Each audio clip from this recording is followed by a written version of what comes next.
तुषारहार धवला या शुभ्रवस्त्रावृता या वीणावरदण्डमण्डितकरा या श्वेतपद्मासना या ब्रह्माच्युतशङ्करप्रभृतिवीरदेवै सदा वन्दिता सा मां पातु मीरा भगवती निःशेषजाड्यापहा।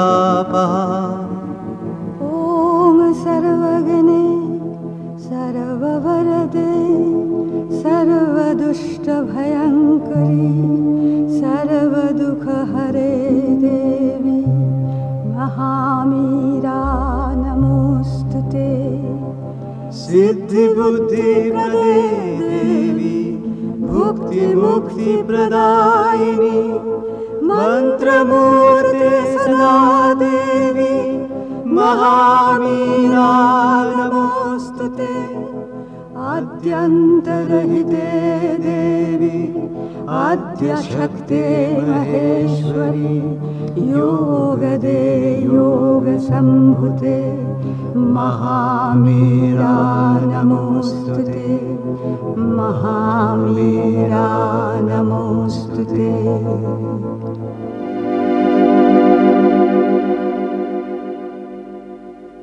करुणामयी माँ परम प्रभु श्री अरविंद आपण मानक समस्त को मोर विनम्र प्रणाम।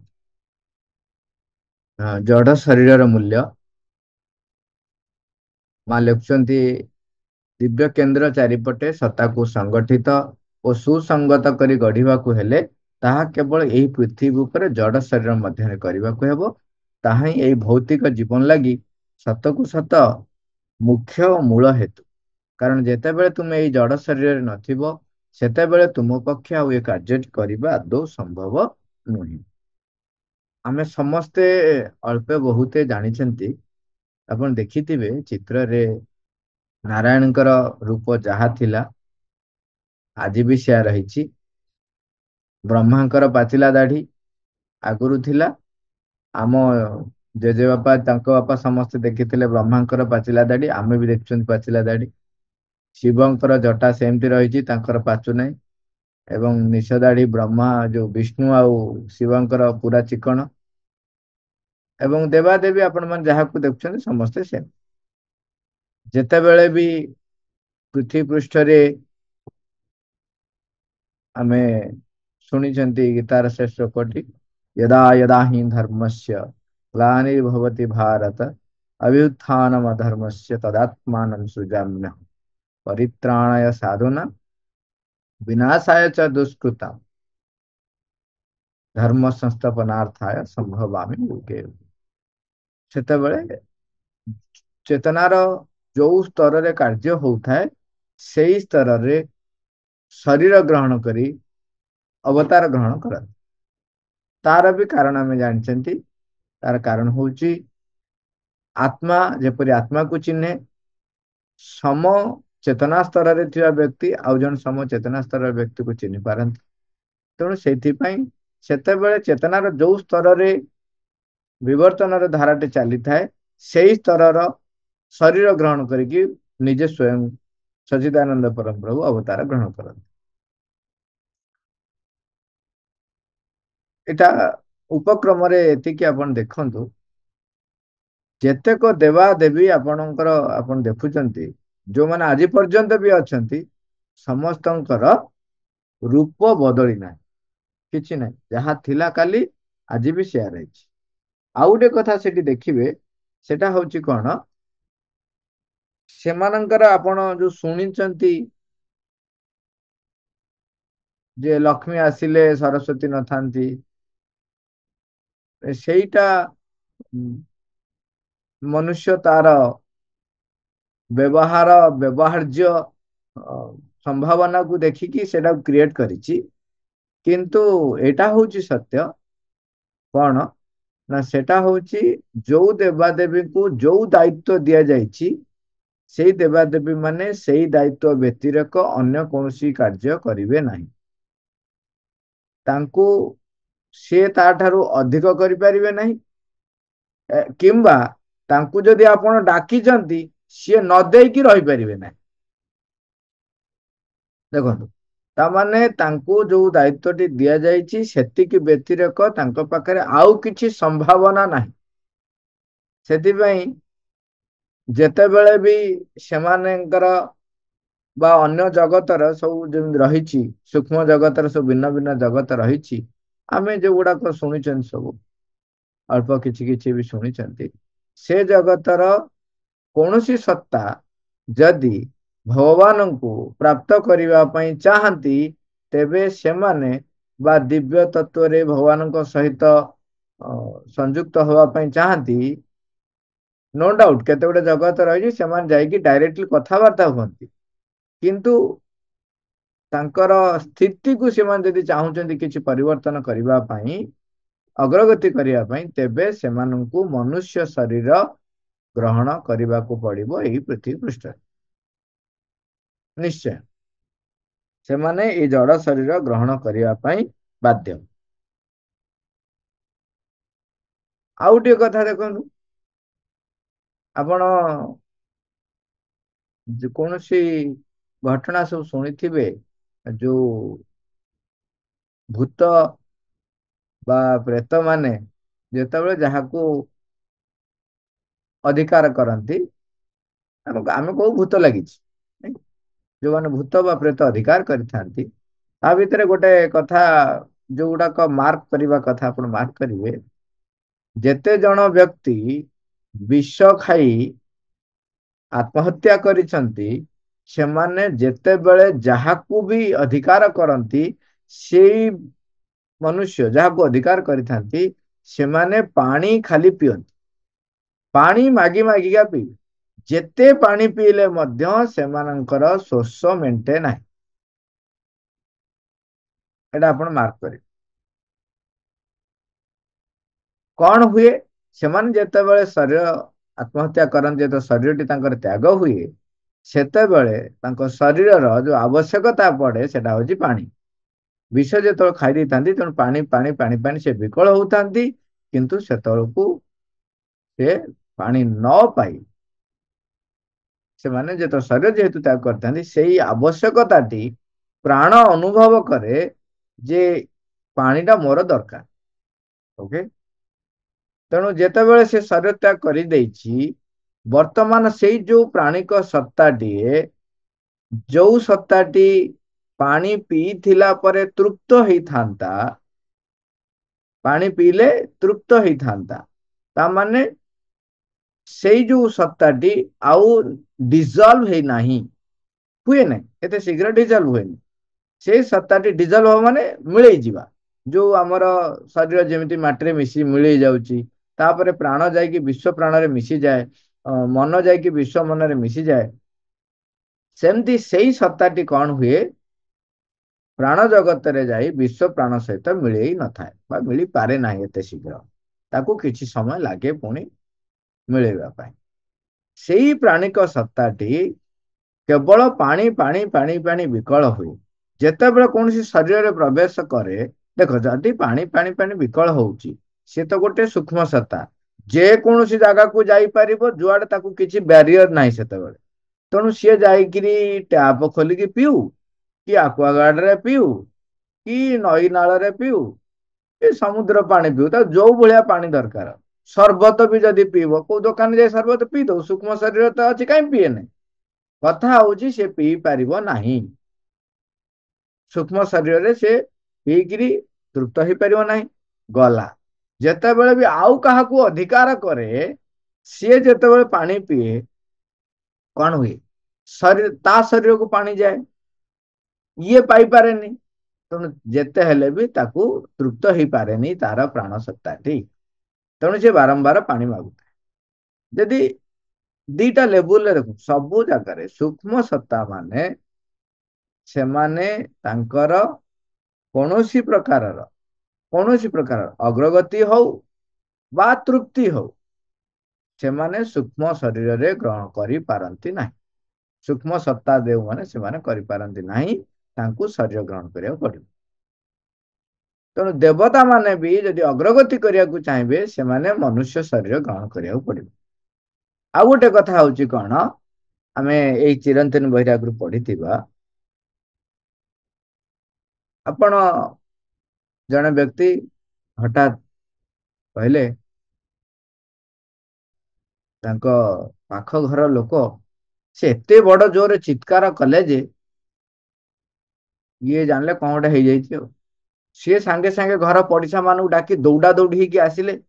ଆସିଲା ବେଳକୁ ସେ ଭିତରେ ପୁରା ଚିଲଉଛନ୍ତି, ମାନେ ଶବ୍ଦ କିଛି ଶୁଭା ଯାଉନି, ଖାଲି ଏମିତି ଶବ୍ଦ ଗୁଡେ ଖାଲି ହଉଛି। ଇଏ କହିଲେ ବୋଧେ କଣ ଗୋଟେ ହେଇଯାଇଛି, ତାଙ୍କ ଦେହ ଖରାପ ହେଇଯାଇଛି, ସେ ଏତେ ଜୋରରେ ଚିଲଉଛନ୍ତି। ସମସ୍ତେ ପୁରା ଲାଗିପାତି କବାଟ ଭାଙ୍ଗି ଘର ଭିତରେ ପଶିବା ପାଇଁ ବାହାରିଲେ। କବାଟ ଜୋରରେ ବାଡଉଛନ୍ତି, ସିଏ ଖୋଲୁନାହାନ୍ତି। କିନ୍ତୁ ଯାହା ହଉ ଅନେକ 5-6 ଥର ବାଡିଲା ପରେ ସେମାନେ ଭାଙ୍ଗିବା ପାଇଁ ଯିବା ପୂର୍ବରୁ ସେ କବାଟଟି ଖୋଲିଲେ।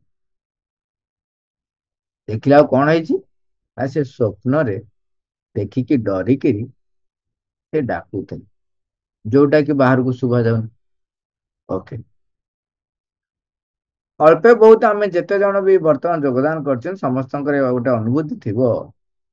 ସ୍ୱପ୍ନରେ ବେଳେ ବେଳେ ଆପଣ କାହାକୁ ଗୋଡଉଛନ୍ତି ଥାଏ, ବା ଆପଣଙ୍କୁ କିଏ ଗୋଡଉଛି, ବାଘଟିଏ ଗୋଡଉ କି ଗୋଟେ ବ୍ୟକ୍ତିଟିଏ ଗୋଡଉ, ଆପଣ ଚେଷ୍ଟା କରୁଛନ୍ତି କିନ୍ତୁ ତାଠୁ ଦୂରେଇ ଯାଇପାରୁନାହାନ୍ତି, ଦୌଡୁଛନ୍ତି ଜୋରରେ କିନ୍ତୁ ସେ ଆସି ଆପଣଙ୍କୁ ଧରି ପକଉଛି।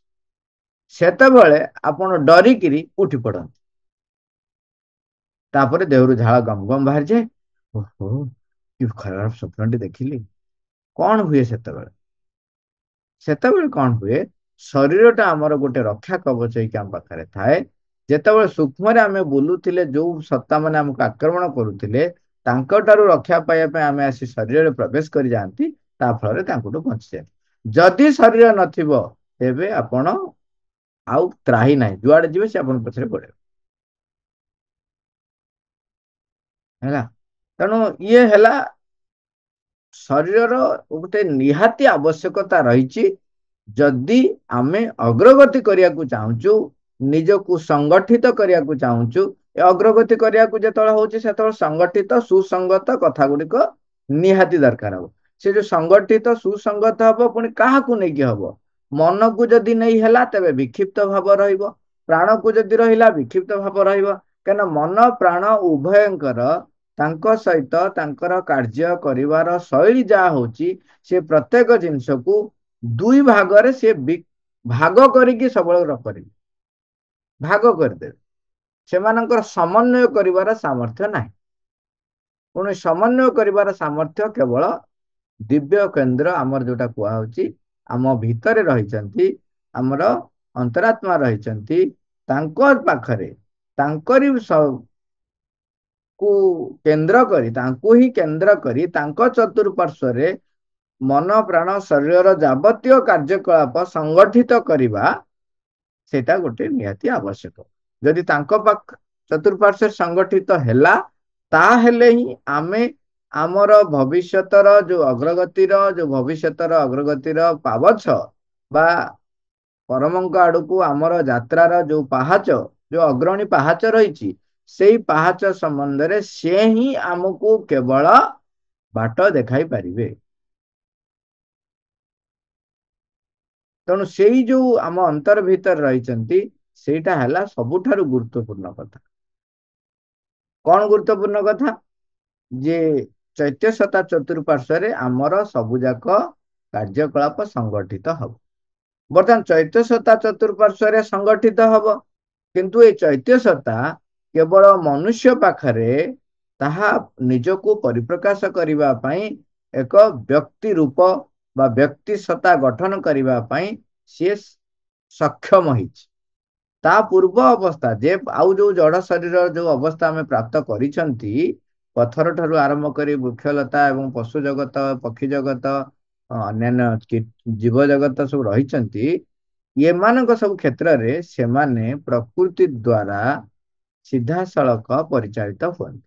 ତାଙ୍କ ଭିତରେ ଗୋଟେ ବିଚାର କରିବାର ବା ନିଜେ ନିଜେ ସାମର୍ଥ୍ୟ ବ୍ୟବହାର କରିକି ଅଗ୍ରଗତି ପାଇଁ କି ପ୍ରଚେଷ୍ଟା କରିବାର ଏଇ ଯୋଉ ସାମର୍ଥ୍ୟଟି ତାଙ୍କ ଭିତରେ ଆସିନାହିଁ। ଯେତେବେଳେ ମନ ଆସିଲା, ସେତେବେଳେ ତା ପାଖରେ ଗୋଟେ ସାମର୍ଥ୍ୟ ଦିଆଗଲା, ଯିଏକି ସିଏ ନିଜକୁ ସଂଗଠିତ କରି ଯୋଉ ଅଗ୍ରଗତି ପଦକ୍ଷେପରେ ଆଗେଇ ଯାଇପାରିବ।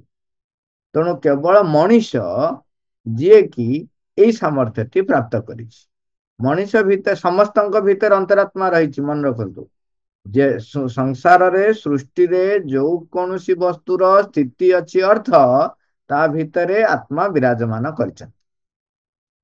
ଆମ ଅନ୍ତରରେ ଯୋଉ ଆତ୍ମା ରହିଛନ୍ତି ସେମିତି ଅନ୍ୟ ଜୀବଜଗତ ବସ୍ତୁ ସକଳ ସବୁଥିରେ ଆତ୍ମା ରହିଛନ୍ତି। କିନ୍ତୁ ସେଇ ଆତ୍ମା ମଣିଷ କ୍ଷେତ୍ରରେ କଣ କରୁଛି? ମନ ପ୍ରାଣ ଶରୀରକୁ ତାର ଯୋଉ ଦିବ୍ୟ ଜ୍ଞାନ, ଦିବ୍ୟ ସତ୍ୟ, ଦିବ୍ୟ ଆଲୋକ, ଯୋଉ ଅମରତ୍ୱ ଦିଗରେ ତାକୁ କିପରି ବ୍ୟବହାର କରିବ ସେଥିପାଇଁ ଭିନ୍ନ ଭିନ୍ନ ପରିସ୍ଥିତି ସୃଷ୍ଟି କରେ ଏବଂ ତା ଫଳରେ ମନ ତାକୁ ବୁଝିବ, ପ୍ରାଣ ତାକୁ ବୁଝିବ, ଶରୀର ତାକୁ ସମର୍ଥନ କରିବ। ଏ ସମସ୍ତେ ତାକୁ ଆଗ ବୁଝିବେ, ଚତୁଃପାର୍ଶ୍ୱରେ ଯାହା ଘଟୁଛି ତାକୁ ବୁଝିକରି ହଁ ମାରିବେ। ହଁ ମାରିଲା ପରେ ଅନ୍ତରାତ୍ମା ଦ୍ୱାରା ଯୋଉ ଶବ୍ଦ, ଯୋଉ ନିର୍ଦ୍ଦେଶ ଆସେ ତାକୁ ନେଇକିରି ଜୀବନ ଚର୍ଚ୍ଚାରେ ପାଳନ କରିବେ। ପାଳନ କଲେ କଣ ହବ ନା ଅନ୍ତରାତ୍ମା ଚତୁଃପାର୍ଶ୍ୱରେ ଅଧିକରୁ ଅଧିକ ଯେତେ ଯେତେ ଯେତେ ଯେତେ ଆମେ ପାଳନ କରି କରି ଚାଲିବା ସେତେ ସେତେ ଆମର କଣ ହବ? ପରମଙ୍କ ପାଖରେ, ଆତ୍ମାଙ୍କ ପାଖରେ ଆମର ବିଶ୍ୱାସ, ଆମର ନିର୍ଭରତା ବଢି ବଢି ଚାଲିବ। ଯେତିକି ବିଶ୍ୱାସ ନିର୍ଭରତା ବଢି ବଢି ଚାଲିବ ସେତିକି ସେତିକି କଣ ହବ? ଆମର ଚୈତ୍ୟ ସତ୍ତା ରୂପ ଗ୍ରହଣ କରିବ। ଆପଣ କ୍ରିଷ୍ଟାଲାଇଜେସନ କେମିତି ହୁଏ ଯଦି ଜାଣିଥିବେ ତାହେଲେ ଏଟା ଟିକେ ଭଲରେ ବି ବୁଝି ହବ। ଯଦି କ୍ରିଷ୍ଟାଲାଇଜେସନ ବି ଜାଣିନାହାନ୍ତି ଆପଣ ଚିନ୍ତା କରନ୍ତୁ, ଏବେ ଶୀତ ଦିନ ତ ଅଛି। ଶୀତ ଦିନରେ କଣ ହୁଏ? କୁହୁଡି ପଡେ। ଓକେ, କୁହୁଡି ପଡିଲା ବେଳେ ବେଳେ ବେଳେ କଣ ହୁଏ? ଆମ ରାସ୍ତାରେ ଧୁନ୍ଦୁଲା ଧୁନ୍ଦୁଲା ଦେଖାଯାଏ। ତାକୁ ଆମେ ଭାଷାରେ କହୁ କଣ? ସ୍ମଗ ହେଇଯାଇଛି। ଖାଲି କୁହୁଡି ହେଲେ ଅଲଗା, କିନ୍ତୁ ତାପରେ ସ୍ମଗ ହେଇଯାଏ। ସେଥିରେ କଣ ହୁଏ ନା ଯୋଉ ବାୟୁମଣ୍ଡଳରେ ଯୋଉ ଧୂଳି କଣା ରହିଛି ସେଇ ଧୂଳି କଣାକୁ କେନ୍ଦ୍ର କରି ଜଳ କଣା ଗୁଡିକ ଏକାଠି ହେଇଯାନ୍ତି। ଏକାଠି ହେଇଗଲା ପରେ କଣ ହୁଏ? ସିଏ ସ୍ମଗ ଆକାରରେ ବାୟୁମଣ୍ଡଳରେ ରହେ। ତେଣୁ ବାୟୁମଣ୍ଡଳ କଣ କରେ ନା ସ୍ୱଚ୍ଛତା କମେଇ ଦିଏ। ଆମେ ତା ଦ୍ୱାରା ଅଧିକ ବାଟ ଦେଖିପାରୁନା। ଏଠି କେନ୍ଦ୍ରବିନ୍ଦୁ ଗୋଟେ ଧୂଳି କଣା, ଗୋଟେ ଛୋଟିଆ ଧୂଳି କଣାଟେ ବି ତାକୁ କଣ କରେ? ତାରି ଚତୁଃପାର୍ଶ୍ୱରେ ଜଳକଣା ଗୁଡିକ ଏକାଠି ହେଇଯାନ୍ତି। ସବୁବେଳେ କିଛି ଗୋଟେ ପାର୍ଟିକିଲ ତାକୁ ଦରକାର ହୁଏ। ଯେତେବେଳେ ଆମେ କ୍ରିଷ୍ଟାଲାଇଜେସନ ବି କରନ୍ତି ଗୋଟେ ଲିକ୍ୱିଡ ରୁ, ସେତେବେଳେ ସେ ଗୋଟିଏ ପାର୍ଟିକିଲ ଦରକାର ହୁଏ। ଛୋଟିଆ ପାର୍ଟିକିଲ ଟେ ଗୋଟେ କିଛି ଦରକାର ହୁଏ ଯାହାକୁ କେନ୍ଦ୍ର କରି ତା ଚାରିପଟେ କ୍ରିଷ୍ଟାଲଟି ତିଆରି ହେବ। ତେଣୁ ଏଠି ଆମେ ସେଟା ଗୋଟେ କେନ୍ଦ୍ର ହିସାବରେ ମୁଁ ଖାଲି କହିଲି, କିନ୍ତୁ ଏଠି କଣ ହଉଛି? ଅନ୍ତରାତ୍ମାର ଯୋଉ ଗୁଣ, ଅନ୍ତରାତ୍ମାର ଯୋଉ ପରିଚୟ, ତାର ଯୋଉ ସାମର୍ଥ୍ୟ, ତାକୁ କେନ୍ଦ୍ର କରି ମାନେ ସେ କ୍ରିଷ୍ଟାଲାଇଜେସନ ଭଳିଆ ସିଏ ଭିତରେ ରହିବ, ଇଏ ତା ଚାରିପଟେ ଘେରି ହେବା କଥା ପଡୁ। ତା ଦ୍ୱାରା ମନ ପ୍ରାଣ ଶରୀରର ଯେତିକି ଯେତିକି ସତ୍ତା ଗୁଡିକ ପରିଚାଳିତ ହେବେ ସେତିକି ସେତିକି କଣ ହବ? ଅନ୍ତରାତ୍ମା ଚତୁଃପାର୍ଶ୍ୱରେ କ୍ରିଷ୍ଟାଲ ଯେମିତି ଗଢିଲା ଭଳିଆ ସିଏ ଗୋଟେ ରୂପ ଗ୍ରହଣ କରି କରି କରି କରି ଯିବେ। ଇଏ ହେଲା ଚୈତ୍ୟ ସତ୍ତା।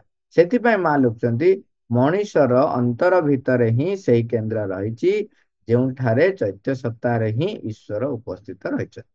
ଏଠି ଚୈତ୍ୟ ସତ୍ତା ଭିତରେ ବି ଆଉ ଗୋଟେ କଥା ଆମେ ମନେ ରଖିବା, ସମସ୍ତ ମନୁଷ୍ୟଙ୍କ ଭିତରେ ଯେ ଚୈତ୍ୟ ସତ୍ତା ରହିଛି ସେଇ ଗ୍ୟାରେଣ୍ଟି ଦେଇପାରିବେ ନାହିଁ। ମା କହୁଛନ୍ତି ସେ କଥା କହିହବ ନାହିଁ। କେତେ ଜଣଙ୍କର ଜନ୍ମ ପୂର୍ବରୁ ବି ଆସେ ଚୈତ୍ୟ ସତ୍ତା, ଆସିକି ନିଜେ ନିଜେ ଶରୀରକୁ ତିଆରି କରେ। କେମିତି କଣଟା ଶରୀର ହବ? ସିଏ ହଉଛନ୍ତି ଯୋଉମାନେ ଅନେକ ଜନ୍ମ ଧରି ନିଜକୁ ପ୍ରସ୍ତୁତ କରି କରି ଆସିଛନ୍ତି। ଚୈତ୍ୟ ସତ୍ତା ଚତୁଃପାର୍ଶ୍ୱରେ ସେମାନେ ସଂଗଠିତ ହେଇଛନ୍ତି। ସେଇ ସଂଗଠିତ ଚୈତ୍ୟ ସତ୍ତା ଯେତେବେଳେ ବ୍ୟକ୍ତିତ୍ୱ ରୂପ ଗ୍ରହଣ କରୁଛି ତାର ଏକ ସାମର୍ଥ୍ୟ ଆସେ। ସିଏ ବାଛେ ମୁଁ କୋଉଠି ଜନ୍ମ ହେବି, କୋଉ ପ୍ରକାର ପରିସ୍ଥିତିରେ ଜନ୍ମ ହେବି ଏବଂ କୋଉ ଭଳିଆ ମୋର ଶରୀର ହବ, କୋଉ ଭଳିଆ ମୋର ଏଇ ଜନ୍ମର କାର୍ଯ୍ୟକଳାପ ରହିବ, ସେ ସବୁ ଜିନିଷ ସେ ସ୍ଥିର କରିପାରେ।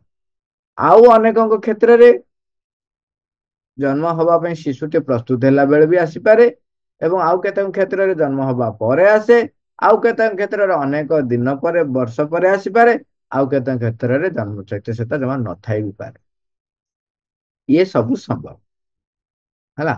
ତେଣୁ ଏଠି ମୂଳ ଆକ୍ଚୁଆଲି କଥା ରହୁଛି, ସେଟା ହଉଛି ଶରୀର ଗ୍ରହଣ ନ କଲେ, ଶରୀର ଭିତରେ ନ ରହିଲେ ଆମେ କୌଣସି ପ୍ରକାରରେ ନିଜକୁ ସଂଗଠିତ କରିପାରିବା ନାହିଁ। କେମିତି ଦେଖନ୍ତୁ, ଯେମିତି କଥାରେ କୁହନ୍ତି ଏକା ରହିଲେ, ଗୋଟେ କଥା ଅଛି, ଏକା ରହିଲେ ଆପଣଙ୍କର ବଦଗୁଣ ଗୁଡାକ ଜାଣିବା ବେଶୀ କଷ୍ଟ ହବ, ଅଳ୍ପ କିଛି ବଦଗୁଣ ଜଣା ପଡିବ।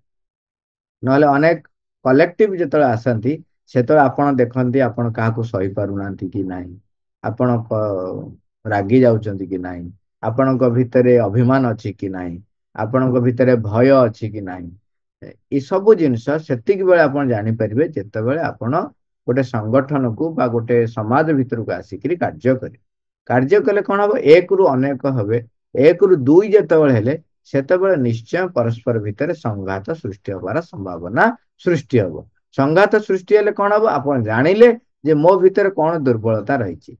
ଦୁର୍ବଳତା ଜାଣିଲେ କଣ ହବ ନା, ତାକୁ ବିଜୟ ହାସଲ କରିବା ପାଇଁ ଚେଷ୍ଟା କରିବେ। ଯେ ପର୍ଯ୍ୟନ୍ତ ବିଜୟ ହାସଲ କରିବାକୁ ଚେଷ୍ଟା ନ କରିଛନ୍ତି, ତାହେଲେ ଆପଣଙ୍କ ପାଖରେ ଅଗ୍ରଗତି ହବ କୁ?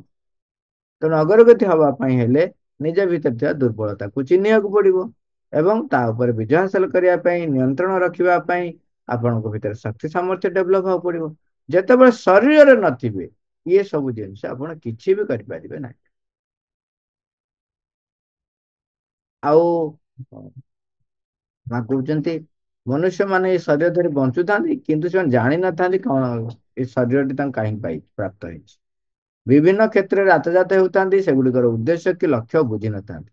ସେମାନେ ଶେଷରେ ସେମାନେ ଶରୀର ଛାଡନ୍ତି ସେଇଭଳି ଅଜ୍ଞାନ ଭାବରେ, ଏବଂ ସେମାନଙ୍କୁ ବାରମ୍ବାର ଏଭଳି ବଞ୍ଚିବାକୁ ମରିବାକୁ ପଡୁଥାଏ। ଯେ ପର୍ଯ୍ୟନ୍ତ ଆମେ ଶରୀରକୁ ପ୍ରସ୍ତୁତ କରିନାହାନ୍ତି ଅନ୍ତରାତ୍ମା ଦ୍ଵାରା ପରିଚାଳିତ ହବା ପାଇଁ, ସେ ପର୍ଯ୍ୟନ୍ତ ଆପଣଙ୍କୁ ବାରମ୍ବାର ଜନ୍ମ ହେବେ, ମରିବେ, ଚାଲିବ ଚାଲିବ।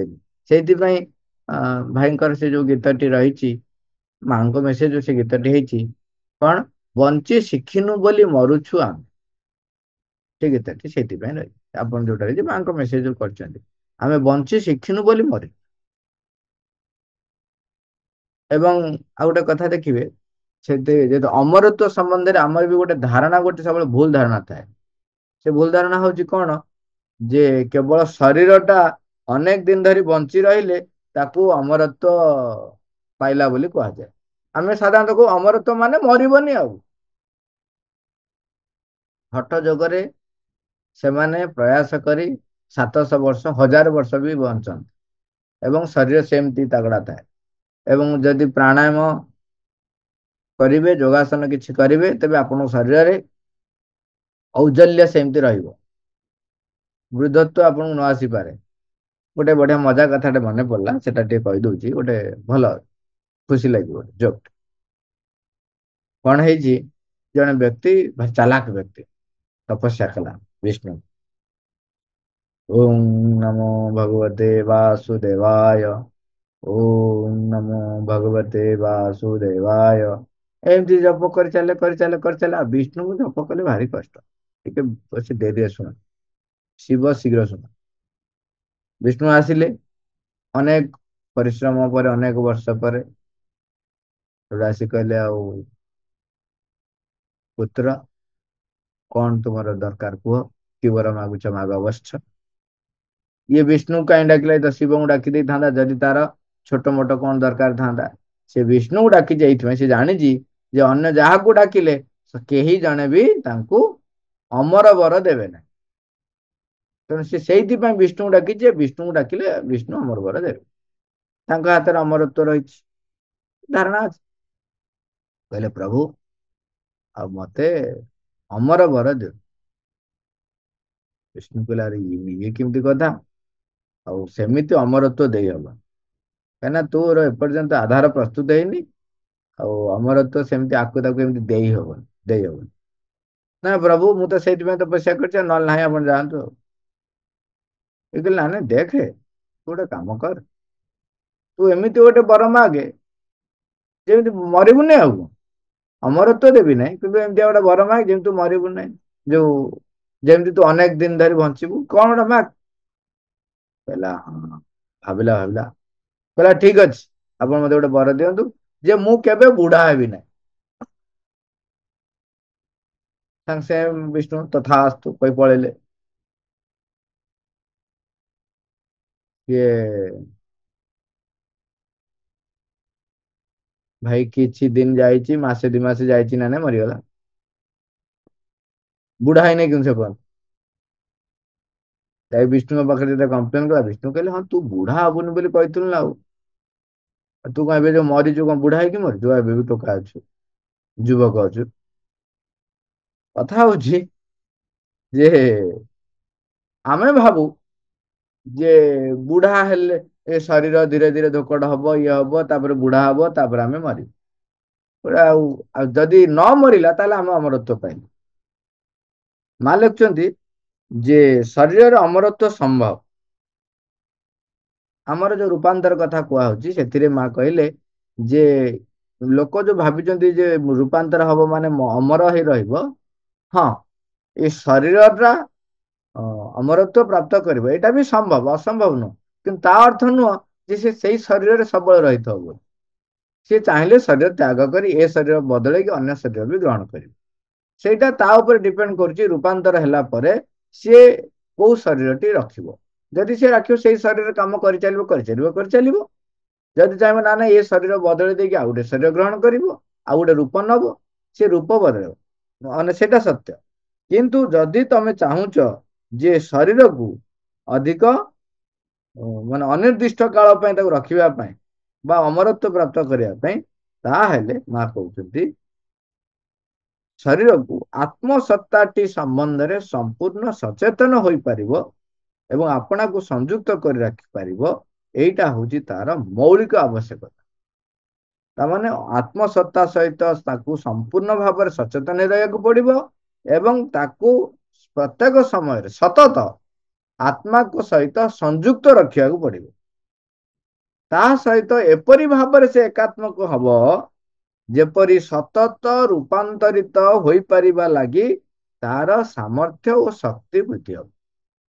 ତାମାନେ ସିଏ ଏପରି ଭାବରେ ଆତ୍ମା ସହିତ ନିଜକୁ ଏକାତ୍ମ କରି ରଖିବ, ସବୁବେଳେ ସତତ ରୂପାନ୍ତର ହବା ପାଇଁ ତା ଭିତରେ ଶକ୍ତି ସାମର୍ଥ୍ୟ ଥିବ।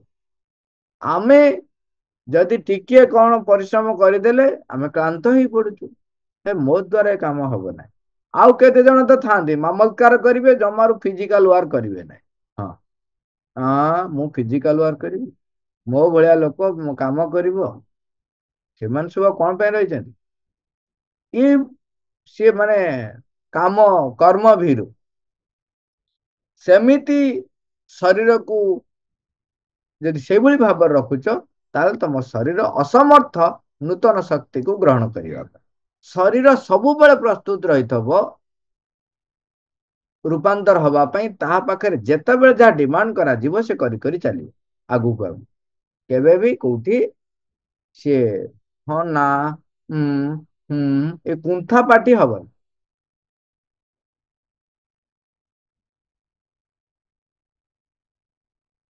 କହୁଛନ୍ତି ଯାହା ସତତ ରୂପାନ୍ତରିତ ହୋଇପାରିବା ଲାଗି ତାହାର ମଧ୍ୟ ସେଇ ଏକା ସାମର୍ଥ୍ୟ ଓ ଶକ୍ତି ରହିଥିବ, ଯାହା ଫଳରେ କି ତାହା ବିଶ୍ୱ କ୍ରିୟାତ୍ମକତା ସହିତ ସମତାଳ ହୋଇ ଗତି କରିବାକୁ ସମର୍ଥ ହେଉଥିବ। ବିଶ୍ୱ କ୍ରିୟାରେ ଯୋଉ ରେଟ ରେ ସେ କାମ କରୁଛି କିଏ, ବିଶ୍ୱ କ୍ରିୟାତ୍ମକ ଶକ୍ତି ଯିଏ, ସେଇ ଅନୁପାତରେ ତମ ଶରୀର ପରିବର୍ତ୍ତନ ହବା ପାଇଁ ପ୍ରସ୍ତୁତ ହବ। ତାହେଲେ ଯାଇ ବା କହୁଛନ୍ତି ଶରୀର ସର୍ବକାଳ ଲାଗି ସ୍ଥାୟୀ ହୋଇ ରହିବା ଲାଗି ଏହା ହିଁ ହଉଛି ଏକାନ୍ତ ଅପରିହାର୍ଯ୍ୟ ସତ୍ୟ। ହେଲା, ଏଇଠି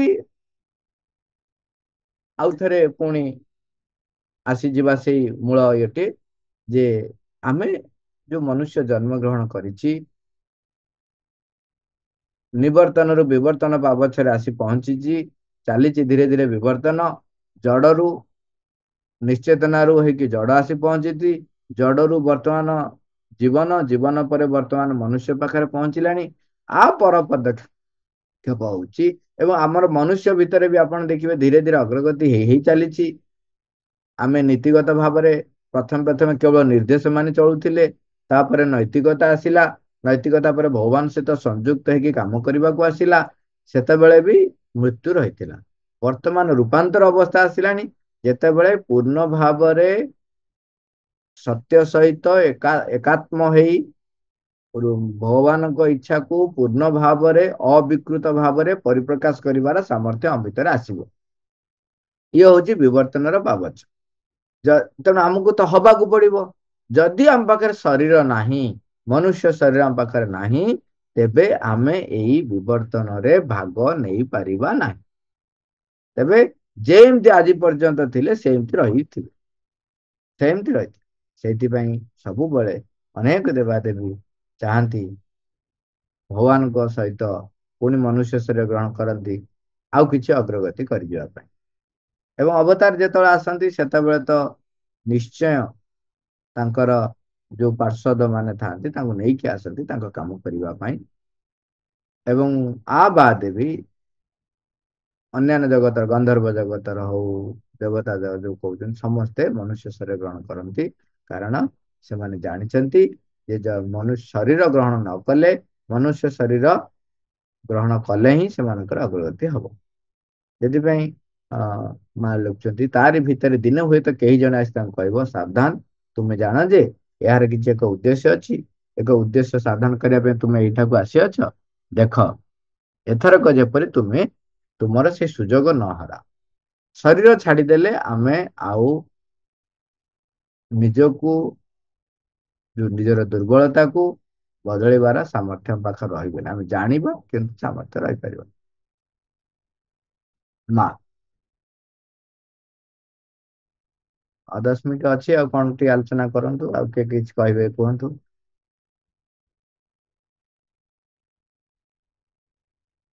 ହଁ, ଏଇ ଟପିକ ହଉ ବା ଅନ୍ୟ ଟପିକ ହଉ, ପଚାରିବେ ଯଦି କଥା ହେଇଯିବା। କିଛି ନାହିଁ। ନାଇଁ, ଦେଖନ୍ତୁ, ଯେତେ ଆସିବ ଭଲ ନୁହଁ। ଶରୀର ରୂପାନ୍ତର ହବା ପାଇଁ ତାର କୋଷ ଗୁଡିକ, ସମସ୍ତ କୋଷ ପରିବର୍ତ୍ତନ ହବ ଏବଂ ସମସ୍ତ କୋଷର ଯୋଉ ସାମର୍ଥ୍ୟ ରହିଛି ସେ ସାମର୍ଥ୍ୟ ବୃଦ୍ଧି ହବ। ସାମର୍ଥ୍ୟ ବୃଦ୍ଧି ବେଳେ ଆମର ଯେତେବେଳେ ଗ୍ରହଣଶୀଳତା ନଥାଏ, ସେତେବେଳେ ଆମକୁ ରୋଗ ହୁଏ। ଆମ ଭିତରେ ଯେତେବେଳେ ଅସଙ୍ଗତି ଥାଏ, ସେତେବେଳେ ରୋଗ ହୁଏ। ମନ, ପ୍ରାଣ, ଶରୀର, ଏ ତିନୋଟି ସତ୍ତା ପରସ୍ପର ଭିତରେ ଯେପର୍ଯ୍ୟନ୍ତ ସଂଗତି ସମ୍ପନ୍ନ ଭାବରେ ଚାଲୁଥିବେ, ସେତେବେଳେ ଆପଣଙ୍କୁ ଅସୁସ୍ଥତା ବା ରୋଗ ଆକ୍ରମଣ କରିପାରିବ ନାହିଁ। ଆମ ଚତୁଃପାର୍ଶ୍ୱରେ ଅଣୁଜୀବ ରହିଛନ୍ତି, କିନ୍ତୁ ସବୁବେଳେ ଆମକୁ ଆକ୍ରମଣ କରିପାରନ୍ତି ନାହିଁ। ସିଏ ଚେଷ୍ଟା କରୁଥାନ୍ତି। ଆମେ କେତେବେଳେ କବଳିତ ପଡୁ ନା, ଯେତେବେଳେ ଆମ ଭିତରେ କିଛି ଦୁର୍ବଳତା ଆସେ ବା ଯେତେବେଳେ ଆମ ଭିତରେ ଗୋଟେ ଅସଙ୍ଗତି ସୃଷ୍ଟି ହୁଏ। ଆପଣ ଦେଖିବେ, ଆପଣ ଯେତେବେଳେ ରାଗନ୍ତି ଜୋରରେ, ସେତେବେଳେ ଆପଣଙ୍କର ମୁଣ୍ଡ ବିନ୍ଧେ, ବିପି ବଢିଯାଏ। ତାମାନେ ଆପଣଙ୍କର ଯୋଉ ପ୍ରାଣର ଯୋଉ ଗତିସ୍ପନ୍ଦନ ଯୋଉ ବଢିଲା, ବା ଆପଣ ଯେତେବେଳେ ଅଭିମାନ କରିବେ, ସେତେବେଳେ ଦେଖିବେ ଆପଣଙ୍କର ଗ୍ୟାସ୍ ହୁଏ। ମୁଁ ଛୋଟ ଛୋଟ ଉଦାହରଣ ଦଉଛି। ତେଣୁ ଯେତେବେଳେ ଆମ ଭିତରେ କିଛି ଅସଙ୍ଗତି ଥାଏ, ସେତେବେଳେ ତାହା ଶରୀରରେ ଯୋଉ ଲକ୍ଷଣ ଭାବରେ, ମାନେ କ୍ରିୟାତ୍ମକ ବାହାରକୁ ପରିପ୍ରକାଶ କରେ। ସିଏ ନିଜର ବିରୋଧକୁ, ସେଠି ମା ବର୍ଣ୍ଣନା କରିଛନ୍ତି, ଶରୀର ତାର ବିରୋଧକୁ ରୋଗ ଆକାରରେ, ଅସୁସ୍ଥତା ଆକାରରେ ପ୍ରକାଶ କରେ। ତାମାନେ ଆମ ଭିତରେ ଯୋଉ ଅସାମର୍ଥ୍ୟ ରହିଛି, ତାହା ସାମର୍ଥ୍ୟ ଯୁକ୍ତ ହବା ପାଇଁ, ତା ଉପରେ ଆମର ବିଜୟ ହାସଲ କରିବା ପାଇଁ, ତା ଉପରେ ମାଙ୍କର ଜ୍ୟୋତି ଆଲୋକ ପଡି ସିଏ ରୂପାନ୍ତରିତ ହୋଇପାରିବା ପାଇଁ ବାହାରକୁ ଲକ୍ଷଣ ରୂପେ ପ୍ରକାଶ ପାଏ। ତେଣୁ ଏଇଟା ଯୋଉ ଅସୁସ୍ଥତା ବା ରୋଗ ହଉଛି, ଆମ ଭିତରେ ବିଜୟ ହାସଲ କରିବା ପାଇଁ ଆମକୁ ଦେଖେଇଦେବ ଯେ କୋଉଠି ଅଛି। ଆମର କାମ ହେଲା ତାକୁ ଖୋଜିବା, ଯେ କୋଉ ଅସଙ୍ଗତି ଯୋଗୁ ମୋର ଏଇ ଶରୀରଟି ଆଜି ଅସୁସ୍ଥ ହେଇଛି, ବା କାହା ଉପରେ ବିଜୟ ହାସଲ କରିବା ପାଇଁ, କୋଉଟା ଉପରେ ନିୟନ୍ତ୍ରଣ ହାସଲ କରିବା ପାଇଁ ଏଇ ଅସୁସ୍ଥତାଟି ହେଇଛି। ଆକୁ ଖୋଜିବାଟା ପାଇଁ କଷ୍ଟ ହୁଏ। ସେଇଥିପାଇଁ ମା କହନ୍ତି ତମକୁ ବହୁତ ପ୍ରଚେଷ୍ଟା କରିବାକୁ ପଡିବ। ମାନସିକ କର୍ଷଣ, ମେଣ୍ଟାଲ ଏଜୁକେସନ ଏସେନ୍ସିଆଲ, ସେଇଥିପାଇଁ କହିଲେ। ଏବଂ ତା ପାଇଁ ବାଟ କହିଲେ, ଯଦି ତମେ ମେଣ୍ଟାଲ ଏଜୁକେସନ ହେଇପାରୁନି, ତେବେ ତମେ କଣ କରିବ, ପୂର୍ଣ୍ଣତଃ ଶିଶୁ ସଦୃଶ ମାଙ୍କ ପାଖକୁ ଦେଇଦବ। ତାମାନେ ମାଙ୍କୁ ବାରମ୍ବାର କହିବ। ଆଜ୍ଞା, ହଁ ହଁ, ଠିକ ଅଛି, ଓକେ। ତେଣୁ ଏଠି ହଉଛି କଣ, ଯେ ଆମ ଭିତରେ ଉପାୟ ହଉଛି ଦିଟା। ମାନସିକ କର୍ଷଣକୁ ଅଧିକ କରିବେ, ସାମର୍ଥ୍ୟ ବଢେଇବେ, ତାହେଲେ ସେ ଚିହ୍ନି ପାରିବ। द्वितीय उपायटे हूँ माँ उपरे सतत पूर्ण शिशु सदृश सरल भाव निर्भरता ताहले कौन हम से आमको देखईदब कौटी असंगति रही सेटा रूपांतर ये सब असुस्थता बा रोग आसे माँ ए संबंध में माँ स्पष्ट आग कहले श्रीअनु जो पचरा अति मानस रूपांतर कौन शेष कि प्रभु कहले आग से पहुंच तापर आहरी बहुत यात्रा अच्छी है प्रथम द्वितीय कथा जोटा प्रश्न पचार से प्रश्न डायरेक्टली माँ को पचरा माँ कहले दीटा कथा प्रथम कहले तमे जो कहूच के जन व्यक्ति कहती कहले तमे जो कहूच जे आम मनीष माने जेहेतु मन प्रदान होगी आम भीतर सामर्थ्य आसलानी आम पशु मान को आसिकी जो कौन जनता भितर पूरेकरी जू खाना देखौचु नचौचु सेमती आमको कौन अति मानव मैंने नचेबे माँ कहले अति मानव तम भाया अज्ञान द्वारा परिचालित हो नथिबे जद्वारा से मनीष को एमती नचेबे तापर सेठु वर्णना कहते रूप को भाया कौन हो माँ कहले तुमको बेसी गुड़ाए कहले तुम बुझी पारबनी मांकड़ जमी बुझी पार नाला मांकड़ को जो मनीष कथा कहला कहले तार लोम एत बहलिया लोम नथब लांज नथब से मांकड़ विकृत भाव भाविला